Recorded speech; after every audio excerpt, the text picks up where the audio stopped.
ఒకరోజు నారదుడు జ్ఞానఫలాన్ని తీసుకొని కైలాసానికి వచ్చాడు. శివపార్వతులకి ఇచ్చి ఈ ఫలం ఒకరికి మాత్రమే చెందుతుందని చెప్పాడు. శివుడు అన్నాడు, ఎవరు ప్రపంచం చుట్టూ ముందుగా వస్తే ఆ ఫలం వాళ్ళదే అవుతుంది. కార్తికేయుడు తన మయూర వాహనంపై ప్రపంచయాత్ర మొదలుపెట్టాడు.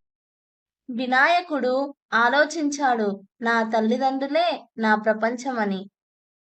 అప్పుడు గణేశుడు శివపార్వతుల చుట్టూ 3 ప్రదక్షిణాలు చేశాడు.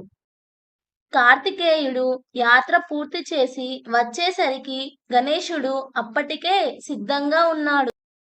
శివపార్వతులు ఆనందపడి జ్ఞానఫలాన్ని గణేశునికి ఇచ్చారు. ఎందుకంటే నిజమైన జ్ఞానం తల్లిదండ్రులే అని గణేశుడు తెలుసుకున్నాడు. మీరిప్పటికీ సబ్స్క్రైబ్ చేయలేదా? ఇంకెందుకు ఆలస్యం? ఇప్పుడే సబ్స్క్రైబ్ చేసుకోండి.